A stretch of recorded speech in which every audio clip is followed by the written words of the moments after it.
I'm just curious about your thoughts on the fourth injection. Uh, is it going to be dividend accretive? Right. It is already becoming dividend accretive. So in the first quarter, MREIT's dividends increased by around 5%, which Mm. is much higher than the usual 1, 2%, sometimes even Yeah, in the 0% past, in the yeah, that's past. why in a way, MREIT actually lagged the Yes. others. So I think they're making up for it with their two infusions this year, and the second infusion is quite big. Hi everyone, welcome back to Intelligent Investing Market Talk series. Real estate investment trusts or REITs are very popular right now. Many like them because they provide regular dividends and can generate passive income. But with interest rates rising, economic growth slowing, and geopolitical risks such as the ongoing tensions in the Middle East, many investors are wondering if REITs are still worth buying today. To help us answer those questions, we have with us COL's REITs analyst, Rachelle Biacora. We'll talk about how to evaluate REITs, what investors should look at beyond dividend yields, which REITs are growing the fastest, and which names offer the best opportunities today. So, if you're building a dividend portfolio or looking for stocks that can generate recurring income, this episode is for you.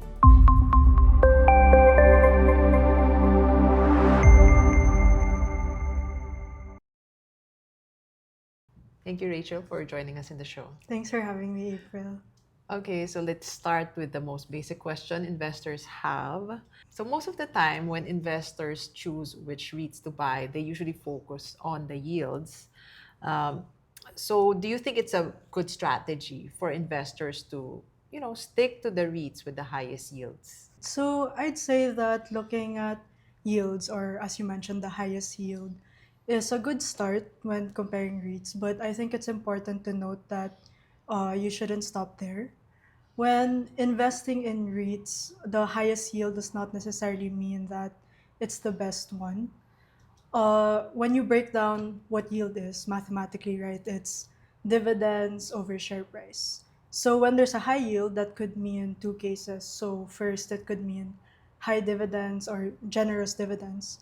Or the second case, it could be that there's a lower share price. So in the case of the lower share price, which more often than not is what happens when there's a high yield, the market could be pricing in certain risks that the REIT has. So that could include weak occupancy, low rental growth, or maybe some uncertainty on future dividends. So if you're buying into that high yield, you could be buying into the deteriorating assets, so they say. But that isn't to say that the case of high dividends or generous dividends can't happen, right? But in that case, you also have to ask yourself, is that dividend sustainable? For example, if the REIT is distributing a lot of dividends right now, but it could be more than what they earn, eventually they might have to cut the dividends. Mm. Alternatively, you can also check if the dividends can grow, especially since that investing in REITs is for the long term. You'd like to see if the dividends could grow. So, for example, in a 5 to 10 year time horizon, yield of like 5 to 6%, if that grows 4 or 5% every year, Yeah, the dividend per share, no? right? So that could eventually outperform a yield that could be static but still high, just high right now. Mm. So generally, looking at yield is nothing wrong with that strategy per se, but yield only tells you what you're earning right now. But given that again REITs are for the longer term, it would be good to look beyond that Mm-hmm. and see whether that what you're earning now is Mm-hmm. something that can continue or hopefully of course increase. Mm-hmm. So you said investors should also look at other things, not Mm. just the yields per se. So, for example, if I'm looking at a REIT, what are these factors that I should look at to determine whether, as you said, the dividend per share will be the same or does it have room to actually go up? Right. So I guess a few things you can look at. Occupancy and tenant quality, I guess, is one. High occupancy would be about maybe 90% or more. stable tenants, diversified tenant mix. Usually that could mean like BPOs, retail, multinationals. So that would mean that rental income would be a bit more predictable and Mhm. would be a bit more insulated if certain downturns in a certain Yeah. industry happens. Or they're probably less vulnerable to, say, one particular tenant if they have Right. a lot of tenants, right? Yeah. I guess other things you can look into would be lease expiry and weighted average lease expiry, or WALE. So a longer WALE would mean better visibility on the income. Or if a lot of lease expiries are happening on the REIT for this year, then that could mean renewal risk maybe Mm-hmm. on the REIT, especially if market rental rates aren't as Mm-hmm. good for the year. And I guess in the topic of renewals, you can also look into reversions. Mm-hmm. Um, if rental rates are increasing or maybe decreasing depending on if reversions are positive or negative. Mm-hmm. And I guess of course the one of the more important is the quality and growth of the actual asset portfolio. So I guess in my opinion, a quality asset portfolio would mean, of course, premium assets, um, a diversified asset mix. So maybe a good mix of office, retail, maybe land, hotel, uh, and of course maybe presence in different strategic locations. So Yeah. I think that's what consists of a good portfolio. And in terms of the growth, you could look at the sponsor if there's a strong pipeline for the Mm-hmm. growth. And frequency is something you can also look at. Usually they give guidance of if they have a certain target or how often Mm-hmm. they're looking to infuse. I'm thinking about what you said. So, for example, in terms of location, Mm, um, for the offices, for example, there are some locations that are very strong, like Makati, right. BGC. Whereas if you're stuck in a weaker area, then Mm, probably you'll suffer from, higher vacancies. And yeah. if you're just stuck there, um, it's quite sad. Mm, mm, Probably your dividends per share would go down, or there's a yes. greater risk that it will go down rather than, being located in different areas where you have some strong areas, some weak areas. Mm, Then the total is probably going to be better. yes. The most office REITs actually prefer that their office buildings are what they call the central business Yeah. districts or the CBDs, mostly around High Street, Makati, some in Ortigas also. Better occupancy rates, Mm, better rental rates. right, yes. Yeah, okay. Okay, so you were talking a while ago about the sponsor and asset injections. Can you explain why asset injections are important, and knowing the asset base of the sponsor of the REIT? I mean, how does this create value for the REIT shareholder? So asset injections are really the main way that the REIT can grow. So instead of relying solely on the contractual rent increases, the REIT can grow from the additional properties that the sponsor can provide. So this would mean materially higher rental income, distributed income, and eventually higher dividends. But the higher dividends is, of course, dependent on if the transaction is dividend accretive. And Mm-hmm. that's the key in seeing if the asset injection is actually of value to Mm-hmm. the shareholder, if the infusion is dividend accretive. Mm-hmm. So most infusions are done through property for share swap. And in this case, for it to be considered dividend accretive, the new assets have to be able to increase the dividends more than the dilution effect Mm-hmm. from the Increasing number of shares shares, issued, yeah. yes. So even if the new assets would increase your rental income or give you more revenue, shareholders would only benefit if the actual dividends per share would increase. So, for example, if the REIT issues too many shares relative to what the new assets in the REIT can provide, then the dividends per share would be diluted instead. Mhm. Are there actually cases where the dividend per share went down Mhm. after an asset injection in the Philippines? There has been some cases, but I would say that it's mostly due to the timing of Mm. the asset infusion. So there are cases wherein the infusion comes in maybe second half of the year, and because the shares that is issued is like when you think about it for the whole transaction, it looks dilutive. But then when you look at it on a full year basis, maybe it won't actually be Mm. um, a dilution effect. And maybe also, like conditions deteriorate after the injection. So they're not as good as probably when they were looking at it. So, Yes. dividend per share is going to be the same or Mm-hmm. lower. But there have been cases, I'm sure. Yes. So looking at the different REITs, because you cover a lot of them, or at least you review them, Mm-hmm. which Philippine REITs have the strongest pipeline of potential asset injections over the next few years? Okay, so I would say that RCR and AREIT still have the strongest sponsor names.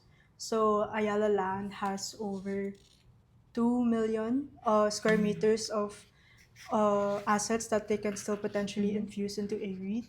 What kind of assets would they be able to inject? So it's a mix of offices, retail, and hotel keys that they can give into a REIT. I think when we spoke to a REIT, they're also looking into other potential assets, so maybe logistics, Mm-hmm. since the REIT law was expanded recently. Mm-hmm. Yes. For RCR? For RCR, RLC has about 1.5 million square meters, again, mix of office and retail. Maybe around 1,000 hotel keys that they can infuse into RCR. And this year, they also announced that they're planning two batches of infusions into RCR and mostly still malls. Aside from these two, I think another strong pipeline would be MREIT Mm-hmm. and Mega World. So recently, in the first quarter, MREIT was able to finish their Wave 4 infusion Mm-hmm. of 9 office buildings, and they're doing another infusion this year. Mm-hmm. Of They recently announced uh, offices, malls, and a hotel. So a pretty big step forward for MREIT since they've been predominantly an office REIT. Mm-hmm. So after this, the Mega World has over 1.65 million square meters to give to Potentially in the MREIT, future. yes, in the future. Yeah, so speaking of MREIT, I'm just curious. You talked about Wave 4 this Mm, year. Because I think one of the criticisms investors have over MREIT, even though the parent, Megaworld, is one of the biggest real estate companies, is that the asset injections have so far not been dividend accretive. mhm, So I'm just curious about your thoughts on the fourth injection. Like, uh, is it going to be dividend accretive? right. It is already becoming dividend accretive. So in the first quarter, MREIT's dividends increased by around 5%, which Mm. is much higher than the usual 1, 2%, sometimes even Yeah, in the 0% past, in the yeah, that's past. why in a way MREIT actually lagged the Yes. others. So I think they're making up for it with their two infusions this year, and the second infusion is quite big. If I'm not mistaken, it's around 300 Mm. square meters. Yeah, 300,000, square yeah. meters. Is this the first time they're including some malls Yes, inside? this is the first time. So I think really good for them since um their portfolio is becoming more diverse. Yes. Diversified, yeah, yeah. Yes. And I think for in regards to the wave 4, what's good about that is they were able to finalize the execution a bit earlier than Mm-hmm. what they mentioned. So because it was finalized in the first quarter, the earnings contribution is now for a full year. So Mm-hmm. the dividend accretion will be much more visible this year instead of waiting for it Yeah, next yeah. year. So Sirit, I think also has good. uh, potential for infusions. I would say though that the infusions are not as frequent as compared to the other REITs. But this year they announced that they'll be infusing solar and land assets into the portfolio, and this was an encouraging development for them since the last infusion was around 2023. So it's been quite a while since they had an infusion. And in terms of the sponsor, the pipeline is considerably large considering that the target is around 67 gigawatts of installed capacity. So that's their goal. So if they'll infuse that eventually to Siri, it's, Yeah. yeah, Yeah, so the sponsor of CREIT is CREC, which is another yes. listed company, and they, in a way, they actually need the capital from the asset injections to fund their expansion on that Yes. side, right? Yes. Yeah, and then Phil Reed. Phil REIT. So they haven't announced any infusion for this year, but recently they've had an infusion last year. They just infused one mall, and it's the first mall also. So I think they're trying to expand also. Or maybe Um, diversify also, mhm. right? So Festival Main Mall. I think with Phil REIT, we're still trying to see if it will be dividend accretive because so far the dividends that were distributed were either same or a bit lower than the when you compare it on a year-on-year basis.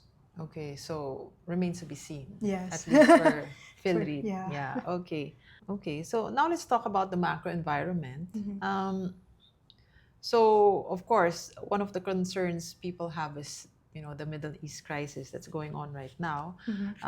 And of course, the economic outlook in the country isn't so good because of that. Yeah. Rising inflation, uh, and then weaker GDP growth. Like, Mhm. how would that affect REITs, or do you expect REITs to be relatively resilient?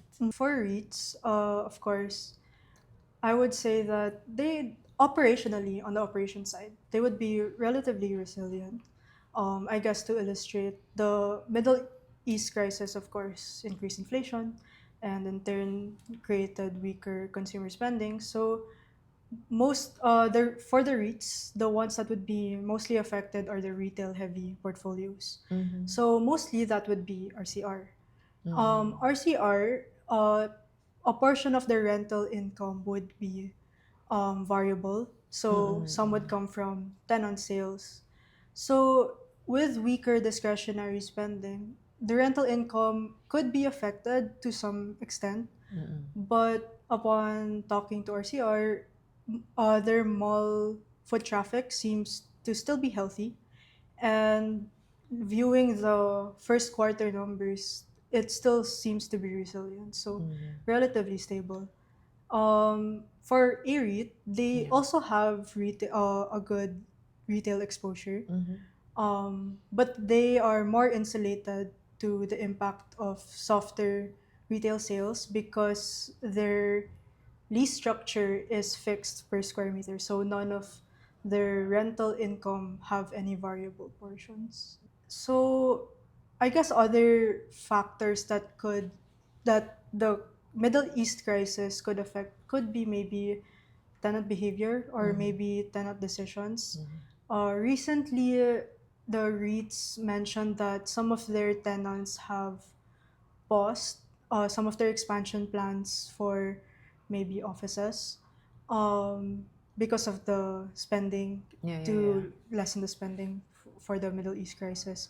But it's more on a wait and see basis. So none of it would be canceled right now. It's just more of a pause. Mm-hmm. So that's And for the offices. At least mhm, they're kind of stable at yes, this still point. Yeah. stable since most of the leases are on a contractual basis. Mm-hmm. And when we spoke to the different REITs, none of the tenants right now have been asking for rent concessions. Mm-hmm. And for the leases expiring, there's still healthy renewal. So, so far demand has still been okay even with the The Middle crisis. East. Yeah. Okay. So, relatively resilient operationally yung the REITs. Mm.